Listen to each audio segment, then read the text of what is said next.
the recording now. Tonight, Veronica will be reading the essay. Hello, everyone. My name is Veronica and I am an alcoholic. The Next Frontier, Emotional Sobriety, January 1958. I think that many oldsters who have put our AA booze cure to severe but successful tests still find they often lack emotional sobriety. Perhaps they will be the spearhead for the next major development in AA, the development of much more real maturity and balance, which is to say humility, in our relations with ourselves, with our fellows, and with God. Those adolescent urges that so many of us have for top approval, perfect security, and perfect romance, urges quite appropriate to age 17, prove to be an impossible way of life when we are at age 47 or 57. Since AA began, I've taken immense wallops in all these areas because of my failure to grow up, emotionally and spiritually.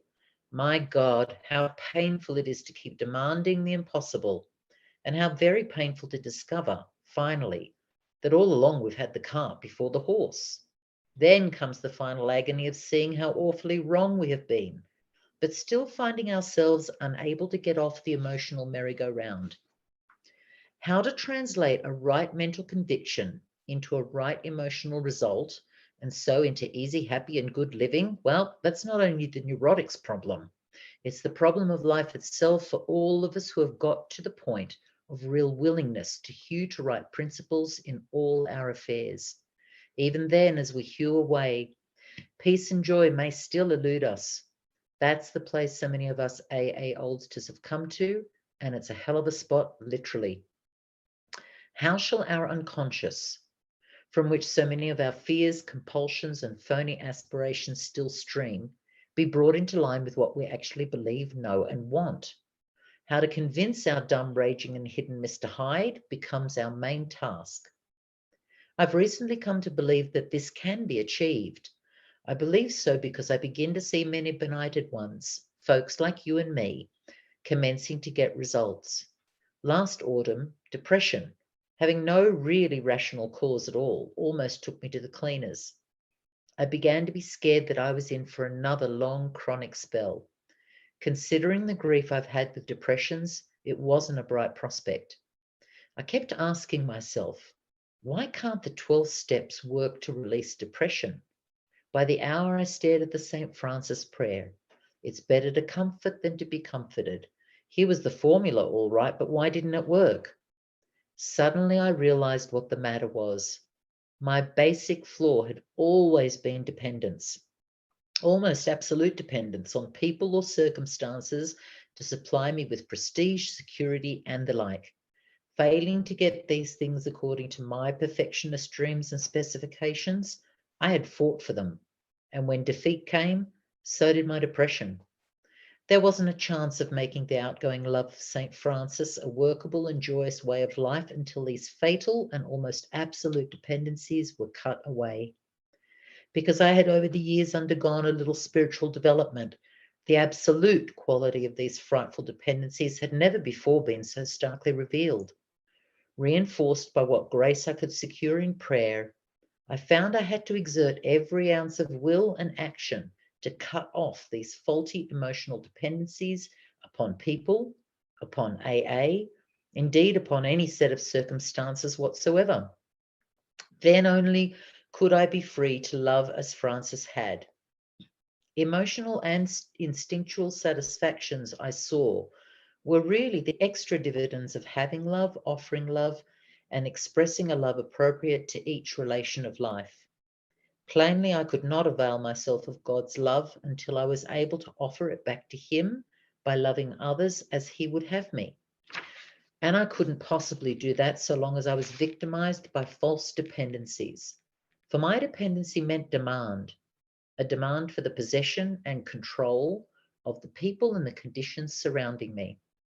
While those words, absolute dependency, may look like a gimmick, they were the ones that helped to trigger my release into my present degree of stability and quietness of mind, qualities which I am now trying to consolidate by offering love to others regardless of the return to me. This seems to be the primary healing circuit. an outgoing love of God's creation and his people, by means of which we avail ourselves of his love for us. It is most clear that the real current can't flow until our paralyzing dependencies are broken, and broken at depth. Only then can we possibly have a glimmer of what adult love really is. Spiritual calculus, you say? Not a bit of it. Watch any AA of 6 months working with a new 12th step case. If the case says to the devil with you, the 12th stepper only smiles and turns to another case. He doesn't feel frustrated or rejected. If his next case responds and in turn starts to give love and attention to other alcoholics, yet gives none back to him, the sponsor is happy about it anyway. He still doesn't feel rejected. Instead, he rejoices that his one-time prospect is sober and happy. And if his next following case turns out in later time to be his best friend or romance, then the sponsor is most joyful. But he well knows that his happiness is a byproduct, the extra dividend of giving without any demand for a return. The really stabilizing thing for him was having and offering love to that strange drunk on his doorstep. That was Francis at work. Powerful and practical, minus dependency and minus demand. In the first 6 months of my own sobriety, I worked hard with many alcoholics. Not a one responded. Yet this work kept me sober. It wasn't a question of those alcoholics giving me anything. My stability came out of trying to give, not out of demanding that I receive. Thus, I think it can work out with emotional sobriety. If we examine every disturbance we have, great or small, we will find at the root of it some unhealthy dependency and its consequent unhealthy demand. Let us, with God's help, continually surrender these hobbling demands. Then we can be set free to live and love. We may then be able to 12th step ourselves and others into emotional sobriety. Of course, I haven't offered you a really new idea, only a gimmick that has started to unhook several of my own hexes at depth. Nowadays, my brain no longer races compulsively in either elation, grandiosity, or depression. I have been given a quiet place in bright sunshine. Beautiful, Veronica. Thank you so much. I've got a really bad cold, so I'm froggy. I apologize. So my name is Maggie. I'm an alcoholic, and I'm filling in for Dawn, who couldn't be here this week. And I know she told you last week that I would be nervous. Well, everything that could go wrong has gone wrong. And our speaker tonight is supposed to be Brad M. Is Brad M in the room?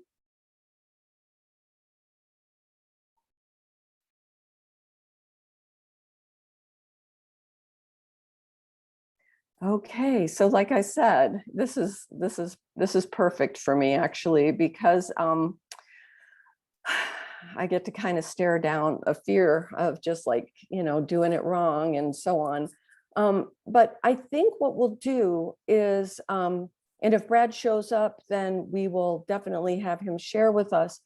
But this is the last night that we're going to be following this format. That's correct, Sam, right? Starting next week, we will be using another reading. Yes, Marcia. Okay, I'm Yeah. Maggie. I'm sorry. I'm sorry, Maggie. That's okay. That's fine. I'm a little fried today, but yes, I appreciate it. Next week we're going to start the reading from pages 56 and 57, and we're going to be we agnostics, and the topic is going to be the great reality. So it ought to be really cool. Be a great meditation on that. But I agree. I think it'd be great to have a meeting where we could just maybe you could pick on some people and just find out what this is kind of meant to them and what the essay means to them. You're doing great. Not alone. Sorry about that. Thanks, Sam. Thanks so much. So yeah, why don't we do that? Since this is, we're going to be changing the format. We'll just share about what this emotional sobriety workshop has meant for you. Because this is an hour and a half long meeting, feel free to take up to 10 minutes or so for shares. You can raise your hand and I'll call on you, or one of the other co-hosts can call on you. And actually, I'll go ahead and start. So my name is Maggie and I'm an alcoholic.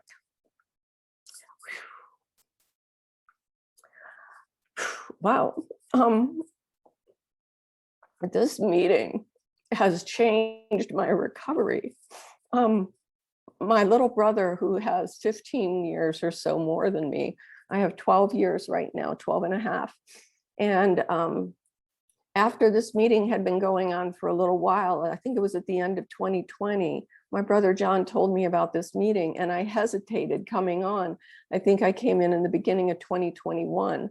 And at that time, I have one child who lives in Maryland and I live here in Grand Junction, Colorado. And she and her husband and my grandkids are really far away. And during the pandemic, I didn't see them much, but she normally doesn't ask help. She doesn't ask me for help, but she asked if I could come and help because her mother-in-law was dying of cancer. And so I actually went out there in October of 2020, and I stayed until July of 2021. And I found this meeting in the winter of 2021. And everybody around me was in absolute chaos. This lovely woman my age was dying of a stage 4 lung cancer, and the dysfunction and the fear was so palpable. And the first time I came on this meeting, it just felt like somebody had rubbed some kind of a balm on me. And I came every week. I don't believe I've ever missed this meeting, although there were times where I was literally in bed because I was working full-time remote and doing half a day of online kindergarten and taking care of the 1-year-old. And, I'm not young. And so listening week after week to all of you that have shared your stories on here gave me such hope that I knew that I could walk through this with grace and not create more damage, and that is what I did.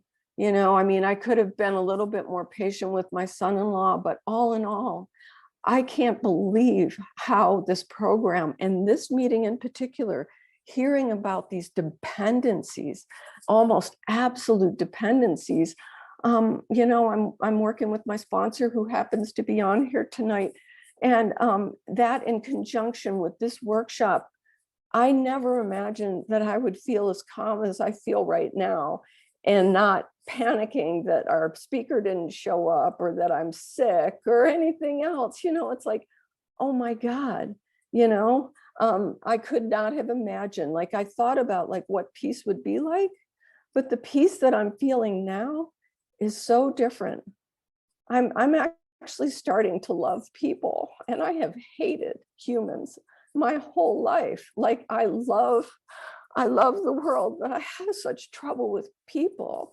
And just knowing, that they're doing the best they can too. And we're here for such a short time, that I feel like inside, even tonight, I've been given a quiet place and bright sunshine, and nobody can take that away from me. And so, please don't make any mistake. I'm an alcoholic and I have to stay away from that first drink, but I don't just want to be dry.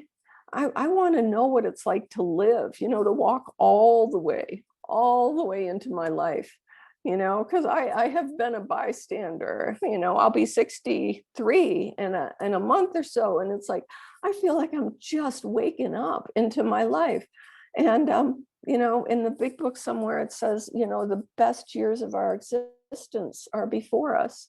And I know that that's true because my measuring stick has changed. That's what it is. And this meeting is a big part of that,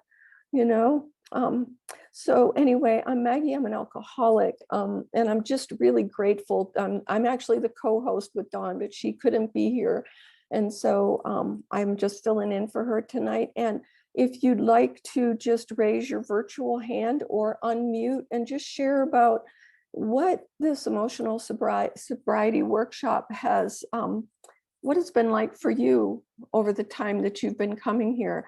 And it would be wonderful to hear from as many people as possible. Thank you so much for letting me be of service. Thank you for letting me share. I love you all so much. And I'm just so grateful for the gift that I've received here. Thanks.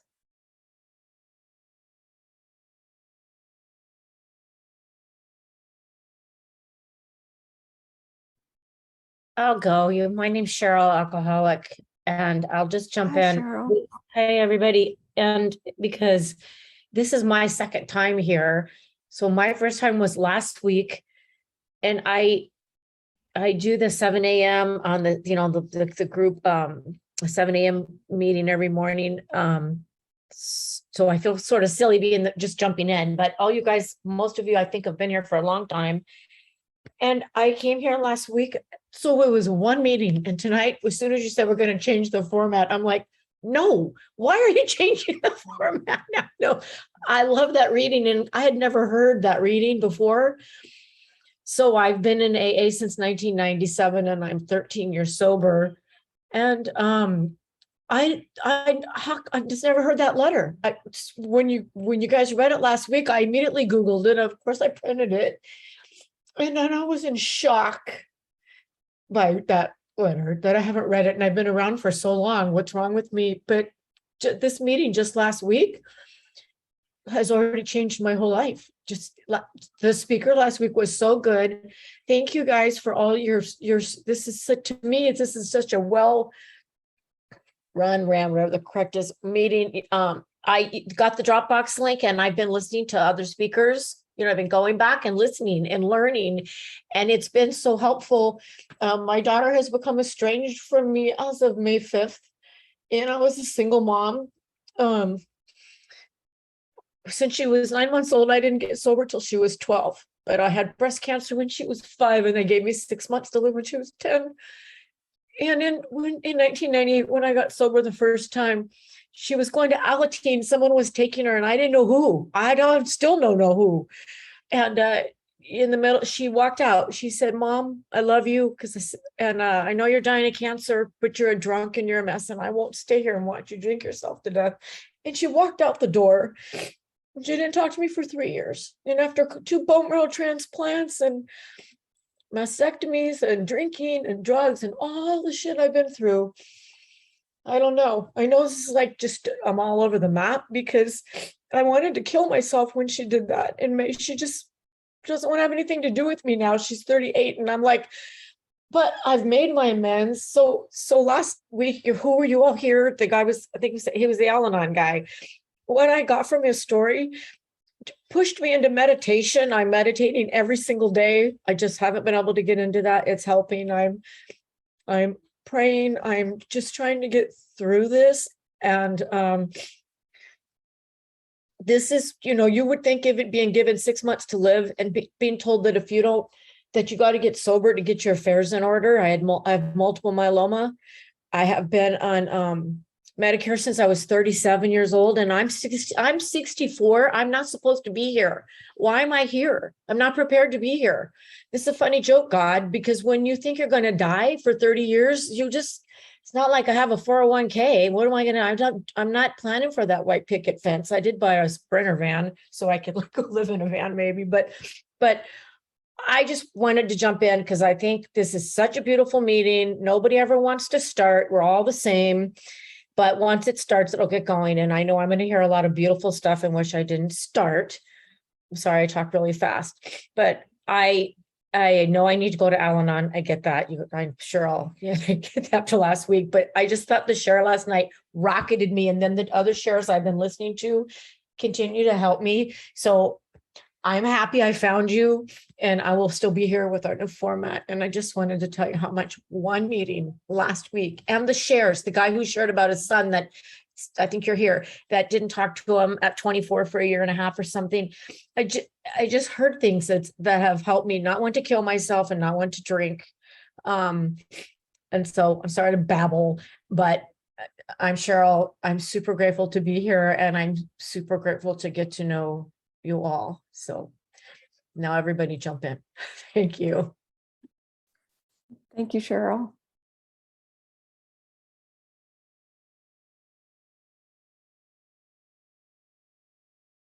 Julie, were you raising your hand? Would you like to share? You're muted though. I know. I wasn't going to share because I'm new to this meeting, and I wanted to listen and learn. But God works for me and through me clearly. The, I have been a 9/11 survivor, and I have gone through thyroid cancer, breast cancer, and I have multiple myeloma. And when Cheryl shared, it just rocketed me into another dimension.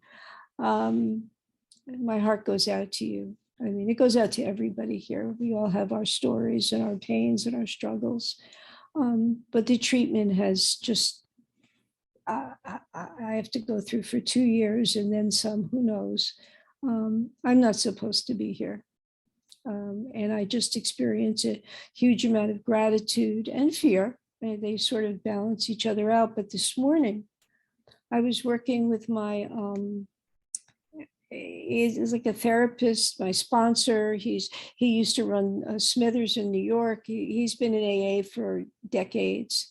And he was talking about how people in AA just leave the emotional sobriety on the bedside table. So this is an incredible, the shares that I've just heard in the short term, the letter, the 2 shares. And he said, because when I spoke to him about, since the age of 2, I felt, looking at my past, I never had a chance in the house that I grew up in. I never had a chance, and it isn't about why am I an alcoholic. I'm an alcoholic because I'm an alcoholic and an addict, and that's what I am. But the things that factor into my life is I never had a chance to ask for help because I was too busy taking care of other people. And just medicating myself so I could function. And we spoke about all the things that I heard in this letter, that the thing that was missing from my program was I was searching for emotional sobriety, but I couldn't find it in the rooms that I was in. And here I am, and I'm listening to this brilliant, heart-wrenching letter and the shares that I've heard. And, how does this happen? Everything I worked on this morning with him for over an hour has been said here precisely and concisely. And I have so much gratitude. And I thank God for Zoom because I'm far away here in New York. But I don't think about worrying about dying anymore. I just take a day at a time, really, one day at a time. And I try to be the best mom I could be. And, I fell down there because when I was being medicated with treatment, they said, you need something to relax and calm you. And what they gave me wasn't useful, wasn't necessary. And I didn't have to, but I decided I was coming on my 4-year anniversary, and I just, I want to reset my days. I don't feel. And people said to me, why are you doing that? You didn't go outside the lines. And I said, I didn't feel like I had emotional sobriety. This was something that came from me internally. And I just feel cleaner and lighter. And, I go to bed at night and I always talk to God. And the St. Francis prayer is on my cell phone and I look at it every day. So I have an immense amount of gratitude for you calling on me, allowing me to share because I'm new. But I hope I've stayed within the lanes of the reading and the, what's trying to be accomplished here. And I just want to say thank you to everybody. And I feel like I've found something that I wasn't supposed to find. I was supposed to be on another meeting earlier. How does this stuff happen? How does it happen? I don't question it. It sounds like a question. It's more like an exclamation. So thank you. I'm done. And I look forward to hearing everybody. Thank you so much, Julie. Kathy Perez.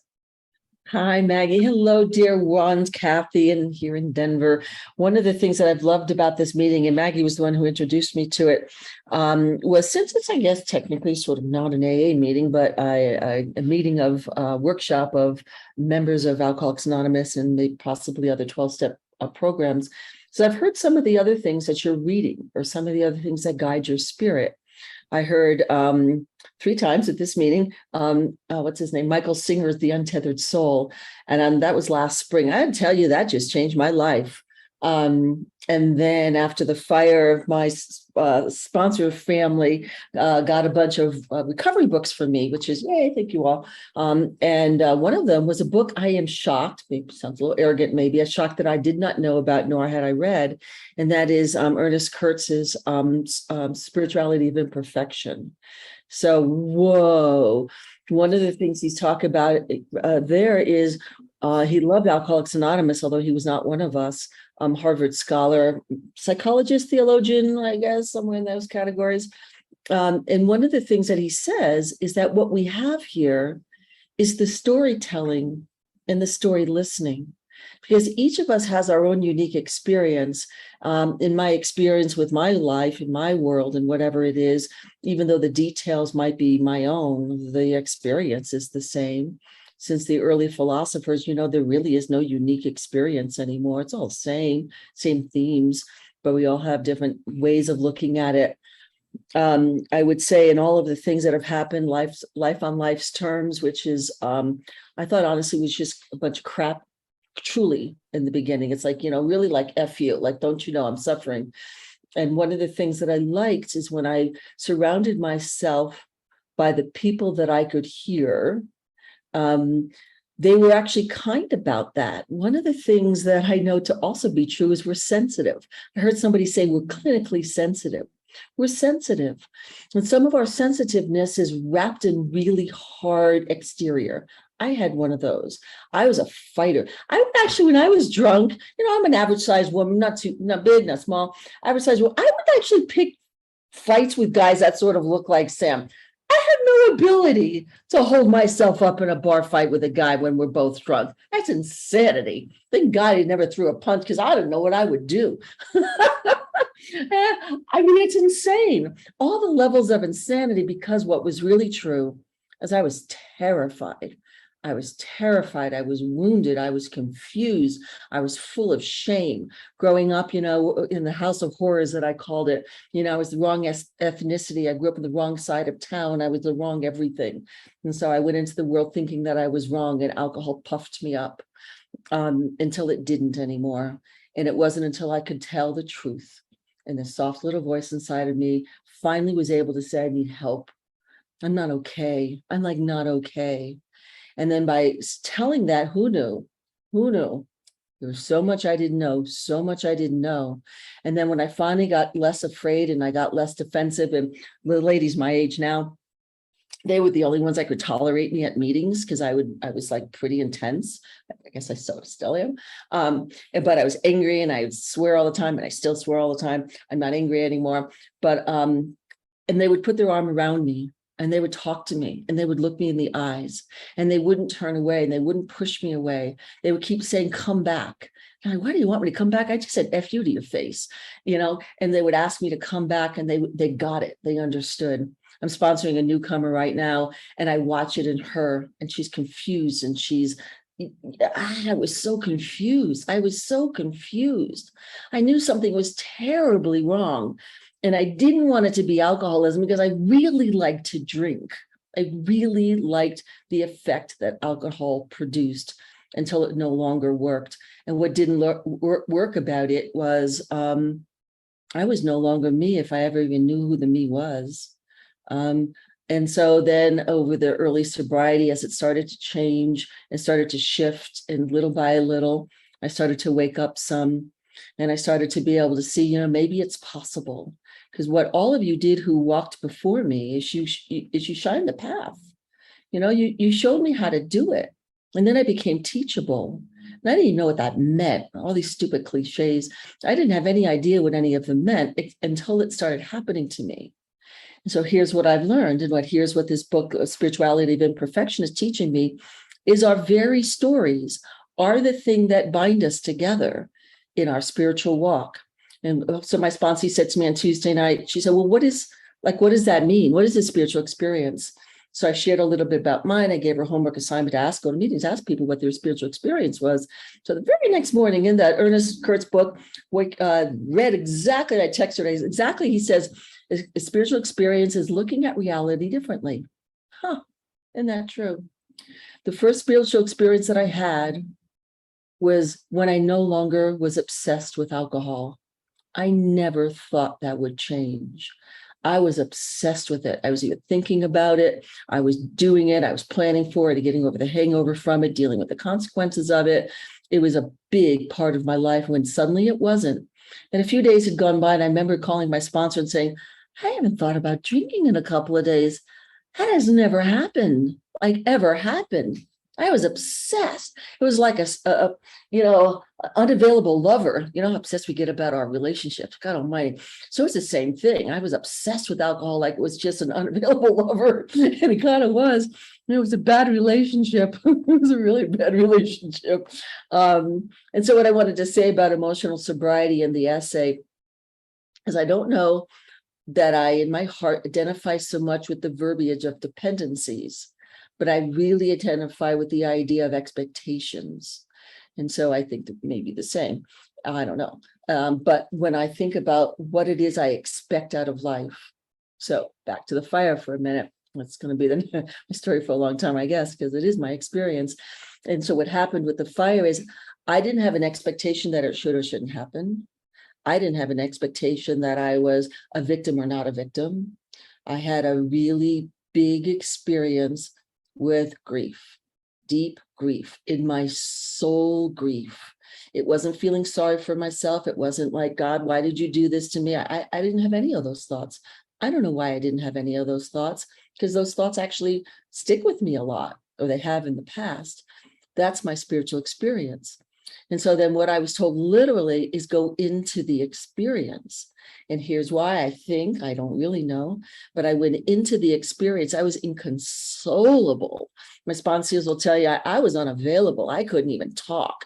So my sponsor became, so have them call me, call each other. Absolutely. Reach out to somebody, because I can't talk. Can't stop crying, can't sleep. It was traumatized. It was awful. It's an awful experience. Anxiety attacks. The anxiety attacks are just no joke. So I'll wrap it up and say that what I'm learning through that experience, because I learned this in Alcoholics Anonymous, because you told me your stories and you showed me how you did it.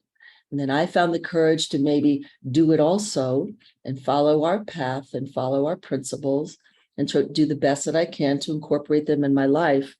I learned how to be with an experience without the certainty about how it was going to play out.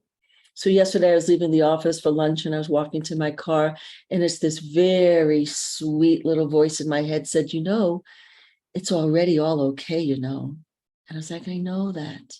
I know it's already all okay. And what all okay is that here I am looking at your beautiful faces, having this conversation. I don't still know if I'm going to have the money to rebuild a house. All of things in this apartment have been donated or loaned or bought by somebody else. It's a big experience. And so for the first time in my life, I've been gifted with the experience of losing everything to only find that actually what I found was already the thing that I knew me to be. So now I'm not finding me, actually. I am just being me, the me that I had found already through AA. So I still cry. I still feel sad a lot. I'm still probably in a depression. I spend a lot of time alone, which feels healing, and I'm allowing myself to heal. So another book that's been important to me is the Autobiography of a Yogi. And so my meditation has sucked and just sucks. And so I'm meditating again, though. And I've gotten a lot of joy out of reading Yogananda's stories and then watching some videos from the talks that he gave in the early 19th century here in the US. Powerful spiritual being. So my emotional sobriety looks like looking at and listening to your stories and sharing my own. Thank you for listening, dear ones. Love you. Thanks so much, Kathy. Maria, would you like to share next? And thank you all for raising your hands. It's wonderful. Hi, my name is Maria and I'm an alcoholic. And it's so good to be here. And thank you. Thank you so much, Maggie, for stepping up and chairing the meeting, and for everyone that shared. I just want to say real quickly how much this meeting has meant to me. I think it's been coming on 2 years since I've been attending this meeting. And it's really the first time when I started attending that I ever heard people, talk, people with much more time than I talk, about really honestly about what was going on in their mind and what their internal life was like, and the impact that that made, in my own journey, has been phenomenal. And I have always struggled with other esteemed and being dependent on, what you thought about me, or, whether you liked me, or, just all these different dependencies. And I saw very clearly just how immature I was, just how immature at my age I was. And this past summer, everything had, everything just came to a head, everything. Up on that mountain, I because of this really sick dependency and my delusional thinking, I sped out in a story, and I lost a very, very, very important relationship. And I love this in the book where it says, my dependence triggered my release from it.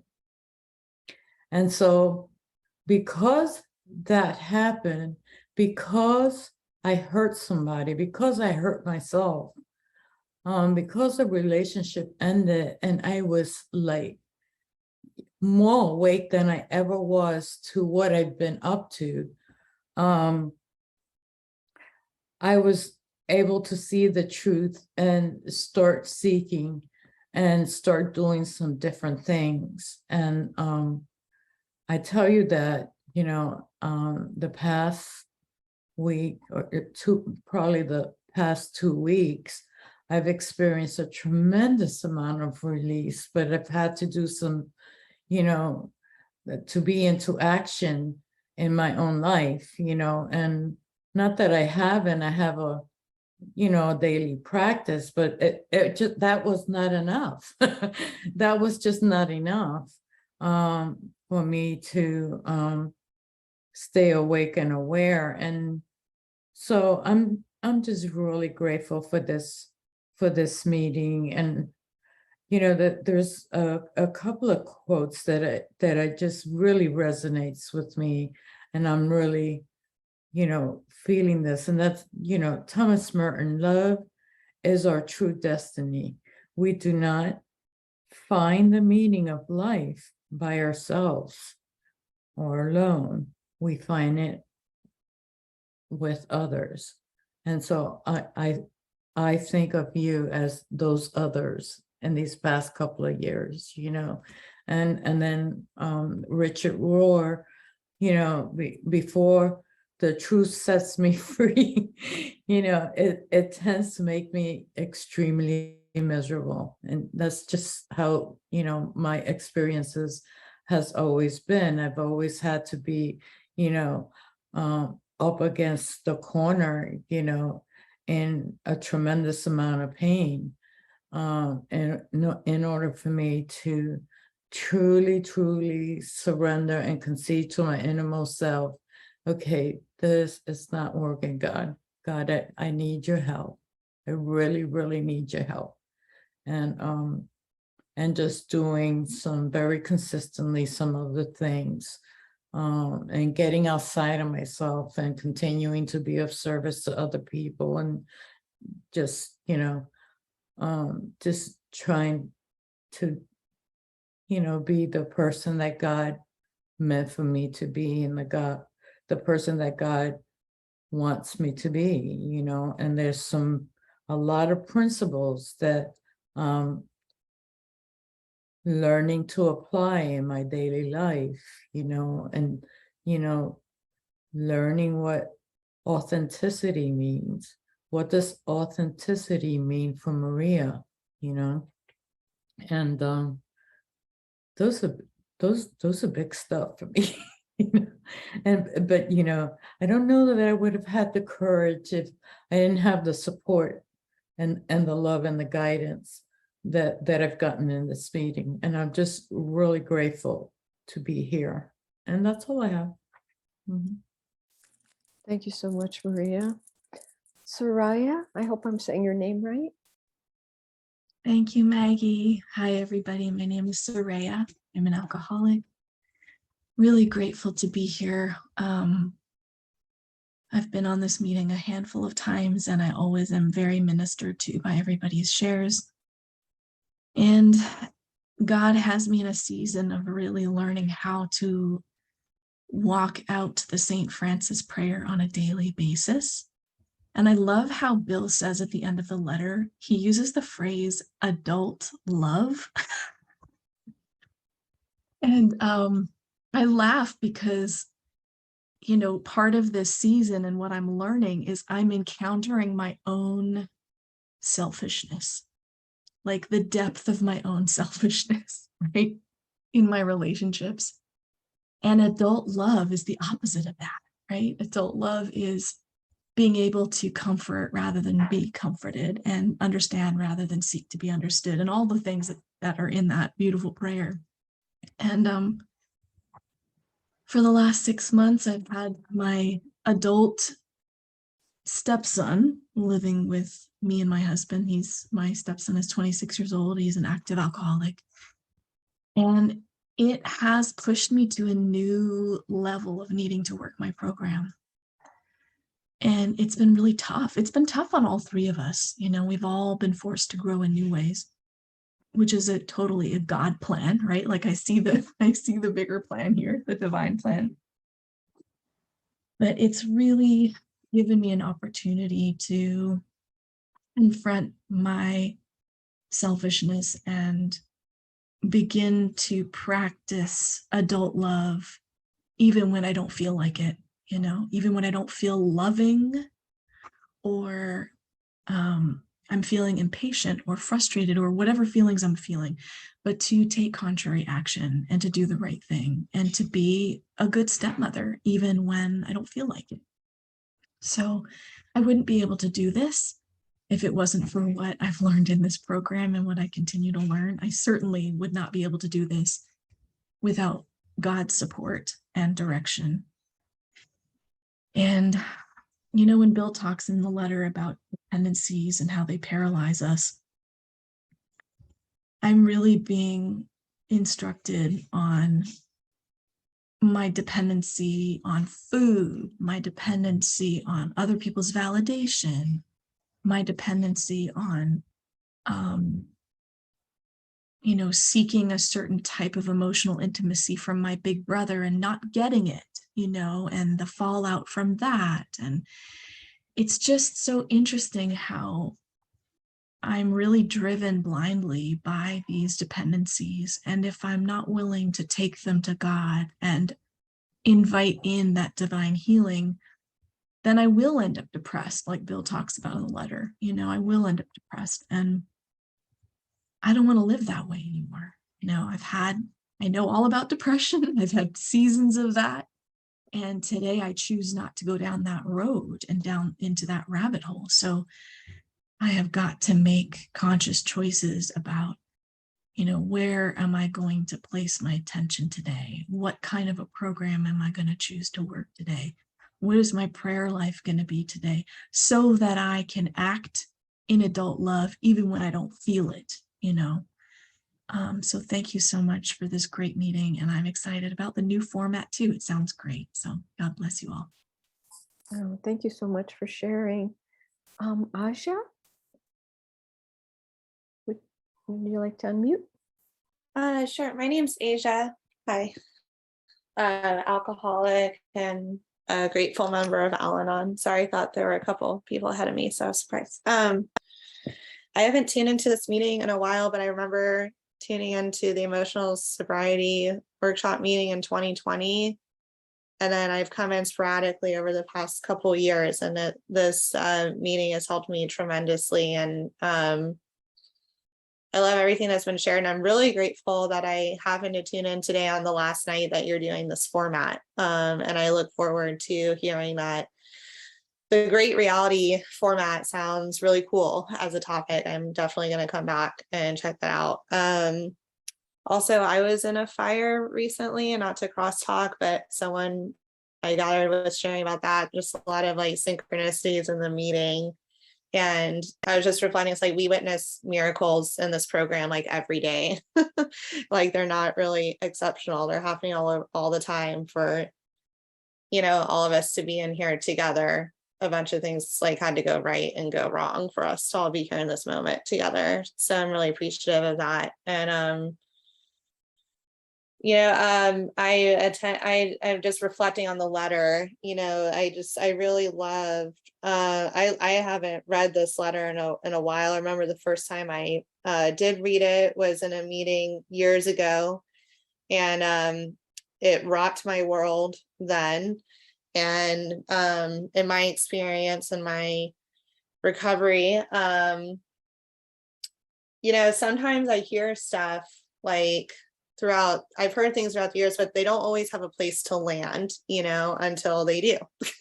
Like until there are personal, like deep internal rearrangements, and something might happen. In my case, the fire that I was in like broke me open and placed me in a position to be vulnerable with power or with God and with other people around me. And I haven't felt the same since. It was a few weeks ago, so I don't have a ton of perspective.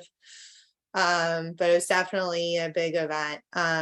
Thankfully wasn't physically injured, even though I was in it. So I'm really grateful. But after that event, I went to a Fellowship of the Spirit conference outside of Seattle. That's where I was. I'm back in Atlanta now, my hometown. And things were just landing in me that I've probably heard in program. And I just started Al-Anon this year as well, which has been like the next frontier for me personally, and taking me to levels of that adult, if like the last shared that line, adult love. I feel like that's some Al-Anon stuff. At least it is for me. Like Al-Anon has been like taking me there. And it's been really humbling. But I left that conference and that whole experience really awakened to new capacities of honesty that I've never been available for, which like in the big book, it says like, you know, we grow in our capacity to be honest. And I'm in my 7th year of sobriety, and I feel like that's where I'm at. And I'm just really grateful that I attended this meeting tonight. I tried to go to another Zoom meeting, and I just wasn't hearing, nothing was resonating with me, and I was having difficulty hearing some unsobriety, some emotional unsobriety. And I really needed like emotional sobriety. And I saw this hanging out in my calendar. I was like, I haven't been in that meeting in a while. And I had a difficult day as well, because I woke up to some unfinished amends that I have. I've been praying to God to help me become the person that God would have me be. And I feel like a level of wholeness in my sobriety I haven't felt this far. Like I keep coming back to the steps and like doing the steps because I like the effect produced by them. And the effect that I tend to have is freedom. And the question for me always is like, well, how free do you want to be? And I'm an alcoholic, so I want more, you know. And then I go to these conferences, or I hear some tapes, or things just land with me. And then all of a sudden it's like, wow, I had to get honest about my sober date. I lied about my sober date for years, and I got honest about that as soon as I could with another alcoholic. I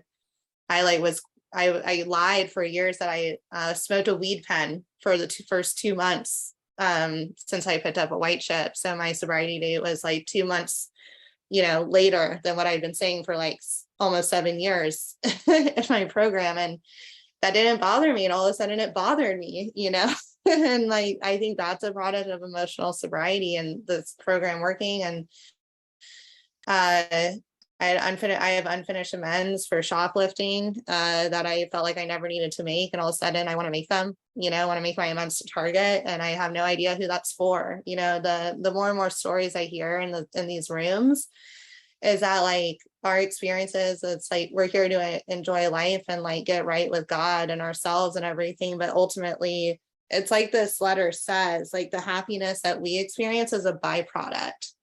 Like I have so many of my own experiences where like I speak up and I share, or I make an amends, or I get straightened out spiritually. And then that has like an impact on someone else. And if the timing had been any different for certain things, like it just wouldn't have happened in that way, and I really struggled today because I prayed and meditated, and I had a recent encounter with a friend, and I kind of realized I had unfinished amends with this person.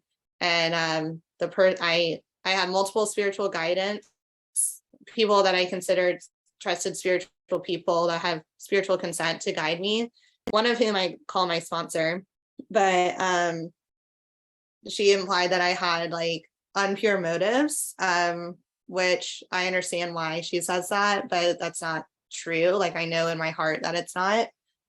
So it's just, I feel like I grew a lot really fast because between the fire and then spiritual, I had like multiple spiritual experiences, and I'm having a hard time. I feel like reality around me is trying to catch up or something with the transformation. So the stuff is really powerful, and I just love the comparison to like what we already do here, which is giving freely. Like I don't remember from first reading this the bit about like, watching A's like doing 12-step calls and not expecting anything in return. And I just love like if I can kind of like show up in my relationships like that the same way that I would for a newcomer, and kind of treat us all like we're newcomers for a day, like because we've never had today. We're all newcomers with the day. Like I haven't been sober throughout this entire day, and neither have any of you. So in that respect, we all have the same amount of time. Anyway, I'm really glad I reconnected with this meeting and had an opportunity to share what was on my heart tonight and be witnessed and received. That means a lot to me. So thank you all for all the experience, strength, and hope in this room. Thank you, Asia. Abigail, would you like to share now? Yes, thank you. I'm Abigail, alcoholic, and I'm also an ACOA Al-Noner. So I got the double whammy. And I want to thank you. I'm sorry that Brad's not here. I'm sure he'd be a great speaker. But this has actually been a wonderful exercise today to think back and look back. My first few meetings were amazing. I got here, I want to say March. I know Sarah was the host, and the first speaker was about Sobriety, and it went from there. And so my dream is freedom from self. My dream is to be able to be somebody that is not reactive. And emotional sobriety to me is just for sure the next frontier.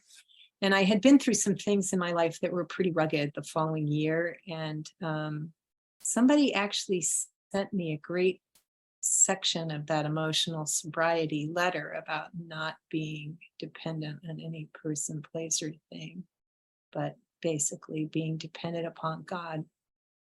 And that was months before I showed up here. And I was having my own little, I want to call it dark night of the soul, but in truth, I was probably depressed and in grief. And I spoke up about it in a meeting, and some tall tree I greatly respect just quietly sent me a little note. Hey, I heard about this great meeting. You might want to give it a try. And Sobriety was the first talk. It's like every meeting for the first 4 meetings was tailor-made for where I was. It was a God thing to have found this meeting. And what I have found for me is that it has helped me a great deal with authenticity. What I heard from many people that were speaking were, it was like getting a master's degree in some ways in the 12 steps, hearing about, I guess I would say the most important thing for me is, have you completely surrendered, or are you just reinventing yourself? I might be an expert at reinventing. And the depth of sharing with people that have had lives that, you know, if you can free yourself, if you can be free of the bondage of self under those circumstances, I have no excuse. I have only hope. And to have the pearls of wisdom, reading through my little notebook tonight, oh my gosh, I should print it all out. I have sticky notes around my house to remind me to think of what I have heard about that has struck me during the week. I feel like I know that I got here at just the right time and heard just the right people. And in a way, I'm sorry to have the meeting shift because, you know, the unknown is scary. And this was known, and I've grown and learned and hope to contribute more in the meeting. And as much as I'm a little nervous to have it change, I also know if I got here at just the right time, it's just the right time to make a change. And I just want to thank everybody for your shares and it's not just maturity. This meeting has a certain amount of depth and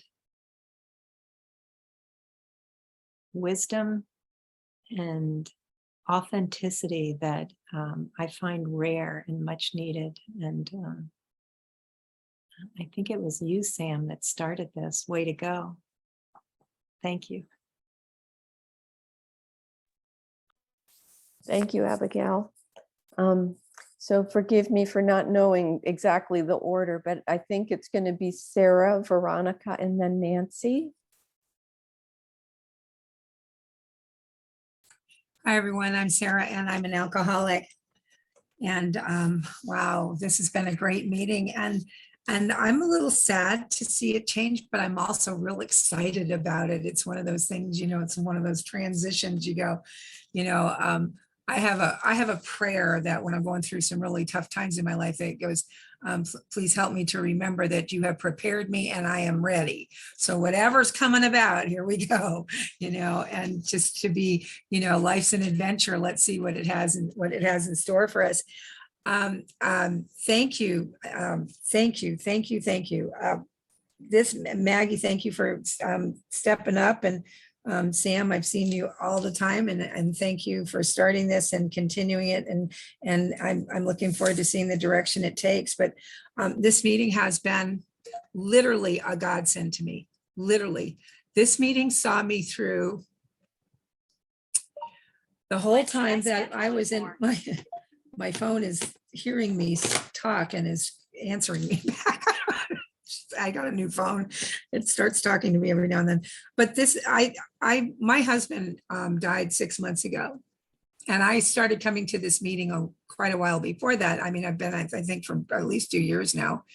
And when I started coming to this meeting, I had this meeting saw me through that whole event of things, you know, where he was hospitalized and where, you know, his illnesses were getting worse, and he ended up in the hospital, and then he ended up in the nursing home, and then I was, you know, walking through that journey. This meeting has seen me through his journey, our journey together, up until then he was, you know, then he got worse, and then he ended up in the hospital, and then he ended up in home and hospice. And this meeting saw me through that whole thing. And my husband in February, he died in my arms. I held him when he took his last breath. And throughout the whole time, throughout that whole journey, this meeting was a part of that. Whether you guys knew it or not, what was going on, some of you knew some of what was going on. And I remember when I was asked to share at this meeting in January, that was like, like 8 weeks, about 8 weeks before he died, maybe 7 weeks. And Don had said, are you sure? And I said, yeah, I think this is what I need to do. And one of the things that happened during that was I remember, oh my God, I remember some things came out that I had kind of forgotten about. Some other things came out, but somebody had asked me a question after I shared. And that was, if you could tell that 15-year-old girl that was hitchhiking across Australia, 15 years old, pregnant, and, full-blown alcoholic, what would it be? And it took me by surprise. And I said, the answer was I would pay attention. And so one of the things I have learned from this meeting is that, that was kind of a place where, I need to pay more attention to what's happening in my life. And so I learned that here, I mean, I had always, thought that I was paying attention, but not like I learned it here. Not like that, to let go of those unhealthy dependencies and start having a little more God dependency. And that, you guys taught me that. You guys really got me going on that. And so, it allowed me, what happened as a result of that is through the result of the different transitions in my life and listening to you guys every Thursday night, it's like it allowed me to walk through those things with so much more grace and dignity than I ever would have been able to muster otherwise. So much more grace and dignity. And I learned these things little by slowly. Every week there was some little nugget there, and I've got books.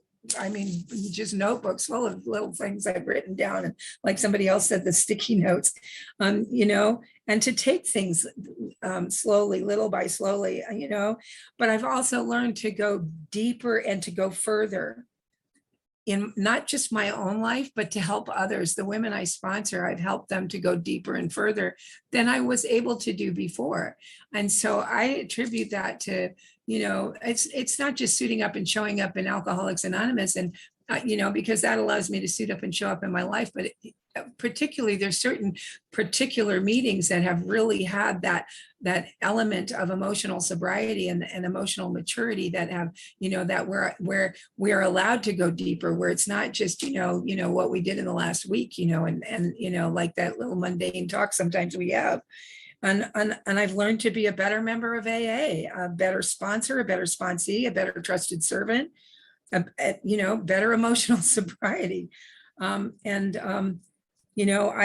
seem to have a whole new awareness and understanding of those unhealthy dependencies and the remedy for them.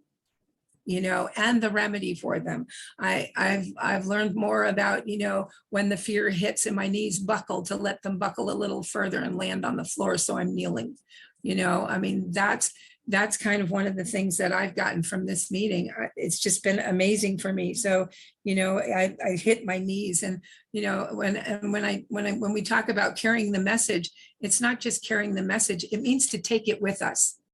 We take the message with us. We have to, wherever we go, we have to take that message with us and share it.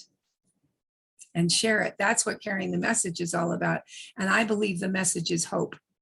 And this meeting gave me a lot of hope when I was feeling pretty hopeless. So I want to thank you all for being here in my life for the last couple of years and just really walking me through some really hard stuff that I've gone through, and it didn't seem quite so hard when I was on this meeting for that hour and a half that I got on here, so thank you for that.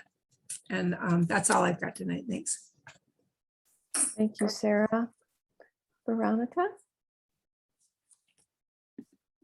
Hi, everyone. My name is Veronica and I am an alcoholic. And I'll just lower this hand. There we go. I love this reading and I love this meeting. I I'd like to be really uniform and say, I really love this meeting and I'm so looking forward to what's. No, I don't want it to change. I like it just the way it was. Thank you very much. Who got bored with the reading of emotional sobriety and decided to change it? That's where I've been. But anyway, so that's the truth around, like, well, is it going to be, I mean, how could it possibly be this good? Anyway, that aside, I've had the absolute privilege of being able to listen to the depth and breadth of a level of sobriety, including emotional sobriety, spiritual sobriety, even the attempts at all of those things that I don't believe I would have ever found in the AA meetings that I've been to. And that has been a real gift for me. This is what I needed. Doing it, just keep coming back. Meeting makers make it. That wasn't cutting it for me. It's just not. It's just I needed more. And I was so lucky. I found it and I landed here. And I recognize that there is nothing, and I just happened to have this book because a sponsor about a year and a half before talked about this letter, and I can't even remember exactly the story, but I got the letter and we were reading this letter together. And so I always knew that the letter was full of good information. And fortunately, being the kind of learner that I am, it's been great to hear it every week over and over for 2.5 years. I've been coming to this meeting every single Thursday night, and then had the privilege of being able to read for just over a year, every week. And I'm going to talk about dependencies in a minute. It's not that I haven't understood the words in here. Intellectually, I understand it. And it's so rich and it's so well written. It's so well expressed. And it's sort of like, and then running in parallel, I have the experience that's going on in my life. And, my expectations are that, it's going to be like this, or it's going to look like that. And I'm not just talking about life. I'm talking about the way that I'm going to come to see, my character defects, my personality, AKA ego, my egoic structure. How does that operate in different areas? So listening to all of you in many ways has really shown me what is actually possible, and that there's an elasticity to the I guess as human beings, and just the nature of this this intention of having sobriety in so many areas of our life. It's been really wonderful. And I've come to experience that the lessons have come to me not in those big things, but it's in the little things. And I'll give you some 4 examples. It's I bought a house just over a year ago now. And so I've just been through one full cycle of seasons, and winter time, I was watching the leaves fall off a tree. And then, when all the branches are bare, and I can see that there is like this hook, the hook that you put the suet on, that the birds come and feed on. And I'm like, oh, so all the leaves had to fall away so I could see the suet hook that was hidden up there, tucked into the branches. Another one is like this line. Again, I was reading this for a year and a bit, and it wasn't until I heard someone else read it and I went, hang on a minute, what? I've been reading this line, last autumn, depression, having no really rational cause at all. Well, I was saying, I know for a year I was saying, having no real rational cause at all. It's like it just didn't occur to me that that's not the word. And I'm going to bring this up. I know it's a bone of contention for some people, or it sounds to me like it's a bone of contention. But when Bill writes about this, the sponsor, and the sponsor will be most. Actually, I'll read it because otherwise I'll bastardize the words. Where is it? Oh yeah. And if his next following case in turns following case turns out in later time to be his best friend or romance, and many people just go, oh, shock horror, you know, it's like, and I don't know, it was only this year that I didn't particularly have that response to it. I thought, oh, there must be something he's saying in there, and who knows, it was way back in the 50s. And then it occurred to me, it actually says here, and if his next following case turns out in later time. And I went, what does later time mean? That doesn't mean that he's jumped somebody's bones in 2 days' time or even 3 weeks' time. What's in later time? And it's friend or romance. So it's little things like that. It's the little drip. The coming to this meeting, and this is why I think for me this meeting has been so important. And I would even go as far to say that I have been dependent on this meeting existing. I'm just so lucky that I just by accident stumbled into it. Must have been around about the same time I got kicked out of college, you know, with the whole shutdown, which I remember was the 17th of March 2020. But I got to, I can't remember what I was going to say, but I can't remember what I was going to say. It was going to be awesome. I can't remember what it was. But I will tell you one of the big, oh, I know what, about dependencies. Yeah. You know, this letter talks about Mr. Hyde. It talks about our dependencies being broken at depth. It talks about adult love. You know, it talks about even the very last line, you know, I've been given a quiet place in the bright sunshine. And I'm pretty sure I've shared before that I've even turned to God at one stage and said, you do realize, God, we're not talking about a cemetery plot on the sunny side of a hill, you know, like that's not what we're talking about. And my dependency, and it's probably this is where I am at currently. My dependency, my most significant dependency, apart from the relief that drinking alcohol alcoholically gave me, is my dependency on self. There has been no God. It's like and I even got asked by a speaker, months and months ago, you know, called me out of the crowd and said, you know, and because the subject was dependencies, and I could not tell him. I thought, well, am I dependent? You know, what's my character structure? What's this? What's that? And shock horror, all the selves, the depth of self-serving, selfish, self-seeking, self-determined, self-dependent, all of those things. I guess really what I'm trying to say is that it's not just this meeting alone, although I think this has really escalated. It's escalated my ability to be able to hear things by being able to hear all of you and all these other experiences, you know, running in parallel. I feel like a very, very lucky girl. I'm really lucky I found it. And I just want to say thank you. And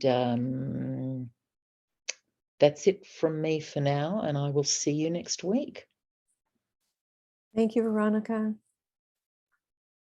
Hi, Nancy. Hey, I'm Nancy and I'm an alcoholic. And I'm very happy to be here. And I don't have a lot of experience with this meeting, but I do have a lot of experience of this kind of seeking. I got to meet at Marley and the FOTS convention recently, and she told me about it, and it just seemed like a really good idea. So I just love what we're talking about. And something that somebody else said before reminded me of how I used to pick on large men in bars. And, you know, every now and then I would I don't know what I was expecting, but I would go up and I kick them in the shins to get their attention, I guess. And there would be this, I mean, it wasn't the women, but the men around me would be like, ooh, that's like, you know, I mean, it was stupid behavior. I mean, you talk about immature, but I'm sure there was a point there somewhere. But anyway, I would say that I was somebody who was born thirsty. You know, there wasn't a time in my life that I could not have used a drink. And I think today, what I'm thirsty for is what we're doing here, you know, working, well, I'll speak for myself. I feel like I work, but also try to live this in a way that makes a difference in my life. You know, I was very lucky when I first got sober. So first I tried everything I could think of to keep from being in here. And somebody said, I didn't want to use the word alcoholic. It just seems so icky. And I would hide it, and I backed into it in every way possible, including enrolling myself in a drunk driving class when I didn't, not only did I not have a DUI, but I don't think I had a car, and I'm not sure I had a license, but somebody had told me that would be a good place to get information. So I wanted to do everything. I wanted to get the information that would say you don't have to be here. And of course, all the information I got said I did have to be here. So, so I went into Al-Anon because that's a good start for an alcoholic. You know, other people's behaviors bothered me a lot more than mine did. And, you know, I got a sponsor that I picked for all the wrong reasons. I misunderstood something she said, and I thought she said that the people that, you know, the alcoholics in her life were rock stars. So that seemed like an appealing spiritual basis for a relationship to me. And I could not have been more wrong. And she could not have been more, I don't want to say hardcore, but she was very specific about the steps. And she loved it when I told her what we should do next. You know, she just didn't let me get away with anything. But I remember calling her one day and saying, okay, I want to do my fourth step, because I had some sense that what you were doing here is what I needed. And I didn't know what it meant. I was still very foggy about the whole thing. But I was afraid it would be like a fad diet, that it would just go away or disappear or something. So I really wanted something that would cement me in it. So I called her, and as I said, she loved me telling her what to do. And I told her I wanted to do the fourth step. And she was like, have you done 1, 2, and 3?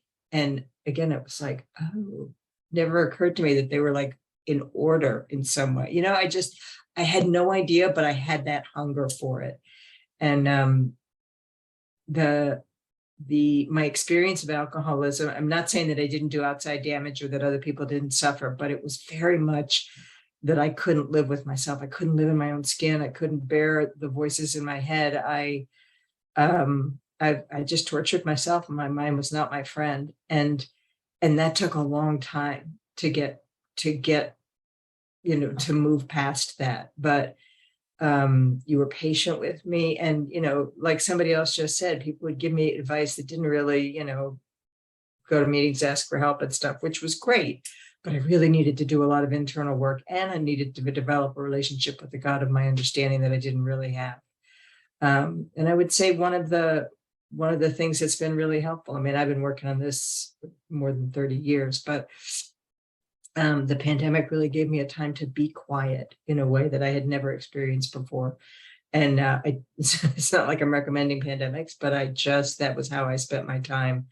And it's made a huge difference. You know, my mother, God bless her, she always wanted me to have a relationship with God, basically. And she would say, pray. And it just sounded so trite to me, you know, and she was so right. I mean, she was right in terms of what I needed and what my condition was. I was on Toronto FOTS the other night, and I heard a guy say that, you know, when we get judgmental about people who aren't doing the work, we have to remember that that it's a mistake, because they just have not found what we have attractive. And I thought that really made sense, because I have always found people who are getting better attractive. I know how to stay as miserable as I was when I came in here. I know how to be crazy. But I was always looking for people who had done the work or were doing the work and had gained benefits from it. I wanted, you know, tangible results, and that has served me well. But I had a guy in early recovery who came to me after a meeting, and he said, my friend wants me to tell you that you sound like you're in hot pursuit of serenity. And I wanted to get serene much faster. I wanted to rush it. I wanted to, you know, my experience was they told me it would get better. They did not mention how long it would take, but it has taken me a long time to even catch up with myself. I was always afraid I wasn't going to get it because I wasn't getting it fast enough based on what I don't know. But I was run by my emotions when I came here. I was running from my emotions when I came here. And you've given me an opportunity to have a very different relationship. And some of it is meditation and having a different relationship with my internal being. But, you know, I got through a divorce just before the pandemic and I didn't kill him. I thought that was really, you know, and I say that lightly because it wasn't really what I was going to do, but I was pretty upset. And you gave me the opportunity to recognize that the way you deal with something that's on fire is not by throwing gasoline on it. You know, just get out with your life, try to live a calm life. It's over, you know, as we like to say here, the war is over and I lost. So I can admit defeat better than I could. And I will tell you, I just moved and I couldn't have gotten more support and more love, and it couldn't have gone better. And I was still like in a tornado in my head. You know, I was having trouble just staying calm, and I knew it, and I knew all the things I was supposed to do. So I have those emotions, but they didn't drive me. You know, they drove me a little crazy, but they made me uncomfortable. But you know, the other thing I've learned in here is I thought I was so tough. That's what you think when you kick big men in the shins when you're drunk. And I couldn't be more overly sensitive. I feel everything. I perceive a lot of things. I overthink everything. And you've given me relief from that as well with this work. And I'm just really grateful to be here. And it's a lovely meeting and a great topic for me. And let's hear it for our host because she's doing such a nice job. So thank you. Thank you, Nancy. Sam, I believe you're next. Oh, thank you so much, Maggie. I'm sorry I screwed up at the beginning of the meeting. You know, like the truth is, I'm an alcoholic and but I also am really busy and I get really scrambled in the head sometimes, you know, and I was thinking like when I got here, I was going to go sit out on my deck and relax and listen to Brad share. And then I was like, oh shit, I don't see Brad on the meeting. Oh no, what's that going to happen with Maggie? Maggie's just stepping in for this thing. You're going to have to get into the real, you know, in your kitchen and really listen and pay attention and what's going to happen to this meeting. And luckily here we are, 8:55. So, you know, we started this meeting. One of the reasons I think it has so much value is that we often hear what it was like, what happened, and what it's like now. But, you know, when they wrote this book, when they wrote the big book, that was, you know, a lot of those guys were 1 year, 2 years, 3 years, 4 years sober, right? And so you have Bill Wilson, who writes this essay at 24 years sober, and he's talking about last autumn. Depression almost took me to the cleaners because of these dependencies and demands, right? Well, it's not like he didn't know that. It's not like, you know what I mean? Like he had to have had experiences with that. And the interesting thing it says is that, it says, we may then, let us with God's help continually surrender these hobbling demands. Then we can be set free to live and love. We may be able to 12-step ourselves and others into emotional sobriety. It's talking about re-going through the steps with my unmanageability. You know, like the truth is that I have a mind, that I have a deep spiritual illness that is treated very often with good fortune or other things, right? But and sometimes I don't realize that until all of a sudden one of those things is taken away, and then I go, oh God, you know, like Chuck C used to say, there comes a time when there's nothing left to put between me and me, right? And so what happens is that I go back through the steps because I have this reemergence of ego, and then I get opened up. And then I realized that it's all about love and service. Just like Dr. Bob said in his last talk, you know, it's so beautiful. If you get a chance, I don't want to read it because there's two other people that want to share, but Dr. Bob talks about love and service, you know, like he said, he had spent 5 to 7 months in bed and he goes, he kept it brief. And it makes me cry every time I read that letter. But what Bill is talking about is it's just a quick change of approach to life. It goes from when I'm sitting there and all of a sudden, like carbon monoxide, I'm being driven by self and self-centered fear. Like, oh shit, what's going to happen to me? My brain's going, oh, stuff's going to go bad. You've had it going really good now, but you know, next couple of months, you don't know what's going to happen. You got there's some impending calamity coming. There's an anvil. You can't enjoy this kind of good fortune, you know, like you're about to get your ass kicked is what you're about to get. And then I sit there and I'm kind of bracing for impact a little bit. And I start thinking my way out of it, like how I'm going to strategize my way through that with my mind. And that's dangerous. Then I'm all back in self again and I get stuck in it. And then I start thinking that, I don't really feel like going to these meetings. These guys are kind of stupid. Maybe God won't work this time. And what I need is a good smack that gives me, oh yeah, my approach. I read this and I go, oh yeah, there's a way out of this, because it only leads to more suffering. The trajectory you're on only leads to more suffering. There's a way out of this. Why don't you go sit with that new guy and listen to him talk? So I've been sponsored. I have several new guys I'm sponsoring now, or guys I'm taking back to the steps. And thank God I have those appointments all throughout the week, right? These appointments that I read, because they get me out of me, get me off of me, and keep me in the solution. So I don't want to take up any more time. I know we have a couple more people, so but it's just such a privilege, and I love all of you so much. Thank you. Oh, thank you so much, Sam. And thank you again for putting this together and starting it. And it's just been amazing. Beth and Aaron, I'm sorry we didn't get to you. Do either of you want to share real quick before we close? And if not, we'll. Okay, well, thank you. Thank you all so much. And we're gonna, we'll close the meeting in the way that we normally do, which is we just get quiet, go inside and say the prayer of our choice to ourselves, and then we can come back and say goodbye.